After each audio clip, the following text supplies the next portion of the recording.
हम complex number 2 में पढ़ रहे थे कि रोचीज थ्योरम और हमने उसकी कुछ एग्जांपल की थी। आज हम इसकी कुछ और एग्जांपल लेके आते हैं और देखते हैं कि हम जो नंबर ऑफ हमारे ज़ीरोज़ हैं एफ ऑफ जी में और एफ ऑफ जी प्लस जी में, ये इक्वल होते हैं रोचीज थ्योरम में और एफ ऑफ जी हमारा डोमिनेंट होना चाहिए। तो दो कंडीशंस हमने लगानी है रोचीज थ्योरम पे। आज कुछ और एग्जांपल्स लेते हैं और इन पे हम कंडीशन लगाते हैं। मेरे पास सबसे पहले जो एग्जांपल है वो ये है कि prove that example prove that all roots z7 minus 5z cube plus 12 is equal to 0 lie between the circle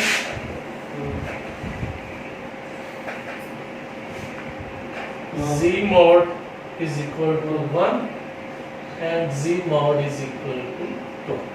तो इस दफा हमारे पास दो कंटूर हैं, एक हमारे पास है z mod is equal to 1 और एक है हमारे पास z mod is equal to 2। हमने रूट्स निकालने हैं इनके z mod is equal to 1 और z इनके बीच में। तो हमारे पास अब हम डोमिनेंट फंक्शन हमें चाहिए f of z और फिर हमें जो बाकी जो फंक्शन रह जाएगा वो हमारा होगा g of z। तो सबसे पहले हम एक टेबल बनाते हैं और टेबल में हमें गैस हो जाएगा कि हमारे पास डोमिनेंट फंक्शन कौन सा है। तो ये टर्म मॉड है। सबसे पहले हम काम कर लेते हैं z mod is equal to 1 के लिए, फिर हम काम करेंगे z mod is equal to 2 के लिए। तो सबसे पहली जो टर्म है वो है z7।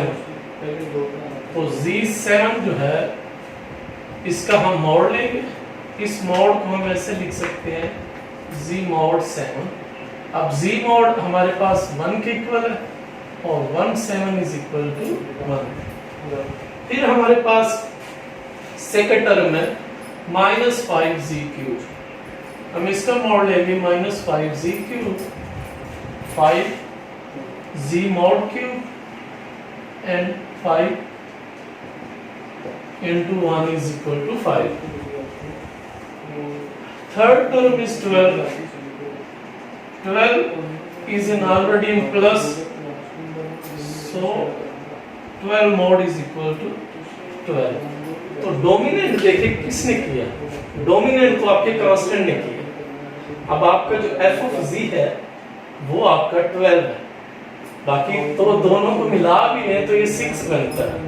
तो ये 12 है। इसका मतलब ये है हमारे पास जो f of z है वो हमारे पास इस दफा 12 और g of z हमारे पास, बाकी दो आप ऐड कर लें, वो हमारे पास है z7 माइनस 5z क्यूब। तो ये हमारे पास आ गया। तो इस दफा हमारे पास जो फंक्शन है वो कांस्टेंट आ गया और कांस्टेंट जब फंक्शन आता है तो आपके नंबर ऑफ जीरोस जो हैं वो बाउंड्री की बजाय इनसाइड पे एग्जिस्ट करते हैं। अगर हमारे पास ये वेरिएबल आता तो फिर उसका मतलब होता कि आपके जो नंबर ऑफ जीरोस हैं वो बाउंड्री के ऊपर, अब ये इनसाइड है आपके contour z mod is equal to 1 के। तो पहली तो कंडीशन है। तो दूसरा आप ये कर सकते हैं कि f of z mod is equal to 12 mod is 12 और z mod अगर आप निकालें तो वो हमारे पास आ जाएगा 7 mod minus 5z cube mod। अब अलग अलग से लिखेंगे तो 7 mod plus minus 5z mod is equal to z7 mod plus 5z mod cube और इवन और यहाँ से 5 आ जाएगा तो ये बन जाएगा 6। यानी आपके पास बाकी जो मैक्सिमम वैल्यूज है वो z mod की वो या 6 हो सकती है या 6 से लेस हो सकती है। और जी मॉड जो है वो आपके पास 12 है। और हमें ये टेबल से भी गैस हो गया था कि एफ ऑफ जी हमारे पास 12 है और दूसरा हमारे पास 6 है। तो इसका मतलब ये है, this implies that f of g mod is greater than g of g mod, और क्योंकि ये कांस्टेंट है तो इसलिए आप कहेंगे inside the contour g mod is equal to 1। अगर ये वेरिएबल होता तो फिर हम कहते on the g mod is equal to 1। तो इनसाइड हमारे जो कंटूर की जो इनसाइड है उसके ऊपर जो एफ ऑफ जी है वो ग्रेटर है जी ऑफ जी के। तो हमारे पास पहली कंडीशन तो ये आ गई। दूसरी कंडीशन हमारे पास ये होती है कि जितने एफ ऑफ जी को जीरोस दे रहा है उतने ही F of G plus G of G दे रहा है। तो एफ ऑफ जी इस दफा तो कांस्टेंट है, तो कांस्टेंट तो जीरो नहीं दे रहा, यानी अगर आप जीरो की इक्वल रखेंगे तो वहां से जी की वैल्यूज तो नहीं निकलेगी। तो इसका मतलब ये है कि एफ ऑफ जी जो है नंबर ऑफ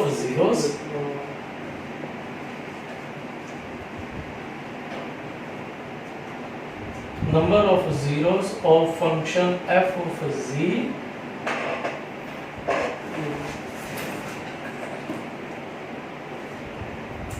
इनसाइड जी, वो नंबर ऑफ जीरो जो हमारे इनसाइड है वो इस दफा हमारे पास जीरो है ही नहीं। तो इसका मतलब ये है कि number of zeros of F of G plus G of G inside G mod also is equal to 0।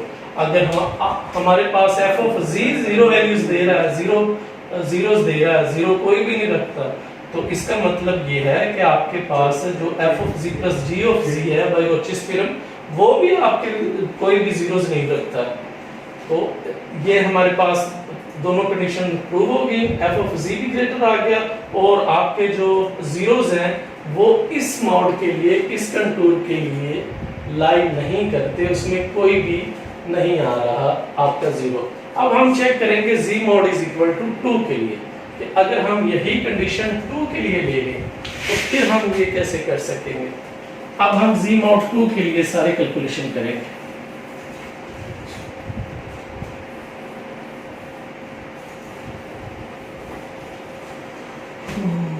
और जी मॉड इज इक्वल टू 2, यहाँ पे आप 2 लगा लेंगे और यहाँ पे 2 पावर 7 आ जाएगा, तो 2 7 बन जाएगा। और इसी पैटर्न से 2 पावर 3 हो जाएगा, तो ये बन जाएगा 40।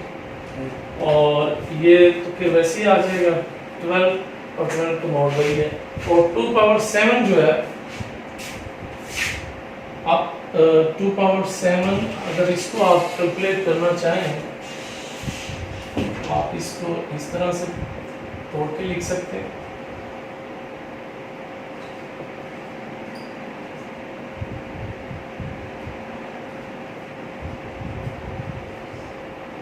वन 128 बन जाएगा, तो 128 वो आपकी डोमिनेंट टर्म, ये डोमिनेंट टर्म, जो डोमिनेंट वैल्यूज होगी वही आपका एफ ऑफ जी हुआ करेगा। तो इसका मतलब ये है जी कंटूर चेंज करने से हमारे पास एफ ऑफ जी की वैल्यूज चेंज हो जाती है, और जी ऑफ जी हमारे पास आ जाएगा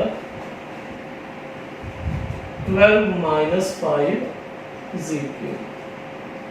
अब ये आ गया हमारे पास, और यहां से टेबल से ही नजर आ रहा है कि एफ ऑफ जी जो है वो ग्रेटर है जी ऑफ जी के। From table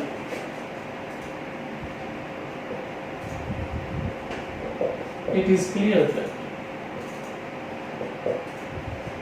f of z mod greater than g of z mod। और इस दफा क्योंकि ये वेरिएबल है f of z, तो ऑन दी कंटूर, और अगर आप उसी पैटर्न से कैलकुलेशन करना चाहें जैसे ये की है तो अलग-अलग से आप कर सकते हैं। अब हमारे पास एफ ऑफ जी 7 रूट्स आ गए, 7 जीरोस आ गए। इसका मतलब ये है कि दूसरी जो कंडीशन है कि number of zeros of function f of z on z mod is equal to 2, वो is the first 7, और इसी पैटर्न से number of zeros by Roche's theorem, the number of zeros of f of z plus g of z on z mod is equal to 2, वो भी same है। उसने हमें zero दिया ही कोई नहीं, तो इसका मतलब जो 7 रूट्स आपके निकलने थे वो सारे के सारे z mod 2 के लिए, ये किस कंटूर के लिए निकल रहे हैं, z mod is equal to 2 के लिए। अब क्वेश्चन तुम्हारा, अगर हम डायग्राम इसकी बना के अब देखें तो z mod is equal to 1 जो था, अगर हम 1 1 लें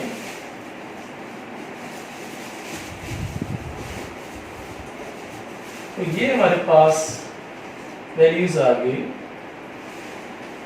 z mod is equal to 1 के लिए, और z mod is equal to 2 के लिए ज़ाहिर रेडियस डबल हो गया 2 2। इनको ज्वाइन करेंगे तो हमारे पास जो कंटूर है z mod आ गया। अब जो 7 जीरोस हैं, कोई भी अब जीरोस जो है वो इसमें लाई नहीं करती, z mod is equal to 1। वो जो 7 जीरोस है, लेट्स सपोज वो z1 है, एक 0 है, एक z2 है, एक z3 है, एक z4 है, एक z5 है, एक z6 है, एक z7 है।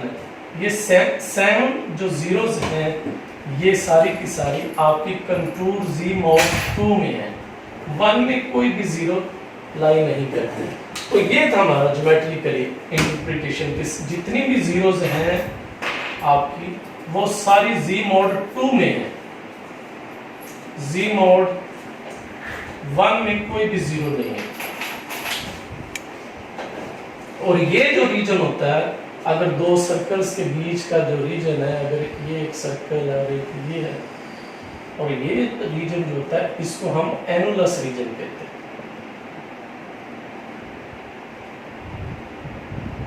Annulus reason. तो ये हमारे सारे जीरोस जो है वो एनुलस रीजन पे आए हैं, यहाँ पे आए, यहाँ कोई भी नहीं आया। तो ये हमारी एग्जांपल है, नंबर ऑफ 7 रूट्स जो सारे हैं वो z mod 2 के लिए आए, number of zeros z mod के लिए कोई जीरो नहीं आया, और जो जिस रीजन में सारे जीरो आए हैं इस रीजन को हम एनुलस रीजन कहते हैं। और अब हम एग्जांपल और लेके आते हैं इसी पैटर्न से।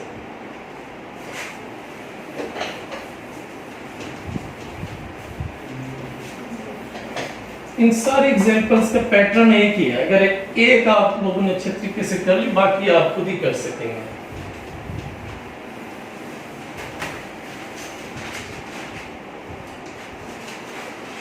एक और एग्जांपल है, using Rouche's theorem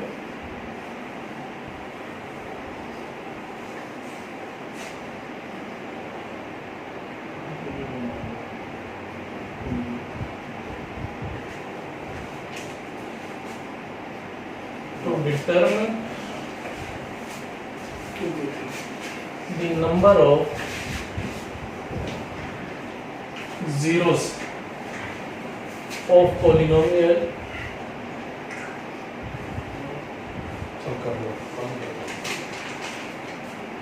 z10 minus 6z7 plus 3z3 plus 1 इन। अब जो हमारे पास कंटूर है वो रेडियस 1 से लेस है।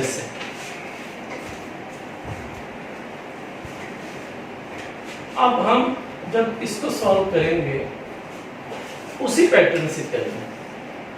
इसका मतलब ये है कि जो आपका रेडियस 1 1 है, अगर आप उनको ज्वाइन करें तो अब जो नंबर ऑफ जीरोस हैं 1 से लेस, इसका मतलब ये है कि इनसाइड आना चाहिए। आपके जीरोस जो हैं वो ऑन नहीं आने चाहिए, इनसाइड आने चाहिए। और इनसाइड अगर आ रहे हैं तो इसका मतलब ये है एफ ऑफ जी आपका कोई ना कोई कांस्टेंट वैल्यू रखेगा। अब 12 टर्म और मॉड और z mod is equal to 1। काम हम z mod is equal to 1 के लिए ही करेंगे, बस वो है कि जीरोस जो है वो आपके इनसाइड आएंगे इस दफा। तो z mod is equal to 1। सबसे पहले z10 के लिए तो z10 mod ले लो, z mod 10 110 1 minus 6 z7 minus 6 z7 mod 6 z mod 7 और ये हमारे पास 6 है, और फिर 3z3 mod कर लें और z mod 3 answer is 3। Last one is 1 and mod of 1 is equal to 1। तो ये हमारे पास। अब डोमिनेंट देखिए क्या किसने किया, बाकी सबको ज्वाइन। अब देखिए 1 + 3 4 4 + 1 5, तो इसका मतलब है डोमिनेंट तो ये कर रही है। तो डोमिनेंट जो है, अगर लेट्स सपोज एक एग्जांपल के तौर पे बात करो कि आप अगर इन सबको ऐड करते 3 + 4 + 5 और ये भी 5 होता, तो फिर आपकी मर्जी, अगर दोनों इक्वल आ जाए फिर आपकी मर्जी, आप जो मर्जी f of z रख लें। लेकिन f of z जो है, अगर रोचीज थ्योरम की एग्जांपल कर रहे हैं तो वो लाजमी तौर पे डोमिनेट करेगा। तो यहाँ पे हमारे पास ये डोमिनेट कर रहा है, डोमिनेट कर रहा है, तो इसका मतलब ये है कि f of z जो है वो हमारा आ गया है -6 z7 और g of z हमारे पास आ गया। बाकी सारी टर्म्स ये तो चला गया उसमें f of z में, बाकी आपके g of z में ये z10 + 3z3 + 1 और f of z mod जो है वो हमारे पास वैल्यूज दे रहा है 6 और g of z mod जो है वो हमारे पास वैल्यूज दे रहा है 1 + 3 + 1 5। तो इसका मतलब ये है कि हमारे पास जो f of z है वो ग्रेटर है g of z mod से। For z mod less than 1।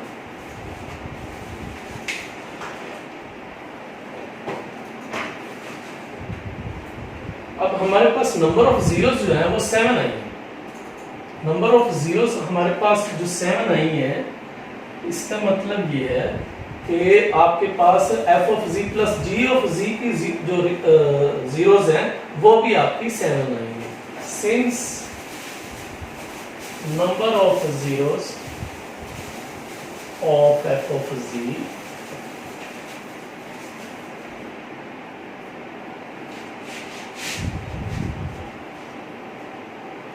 on z mod is equal to 1 is 7, so number of zeros of f of z plus g of z also equal to 7।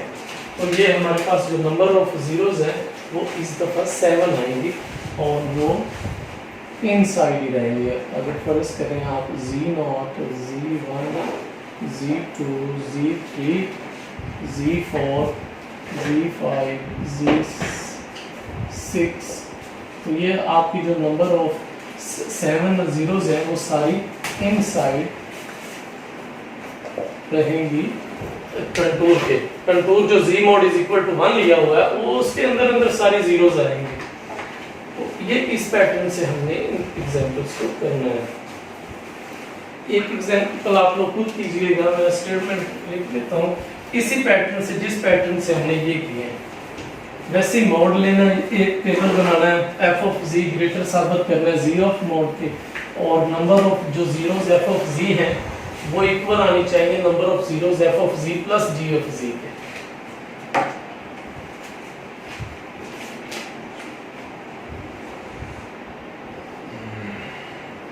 use Cauchy's theorem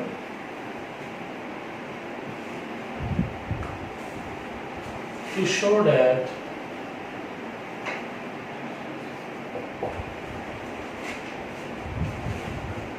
equation z5 plus 15z plus 1 is equal to 0 has one root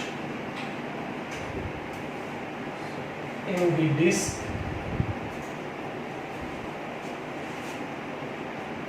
z mod less than 3 over 2 and 4 roots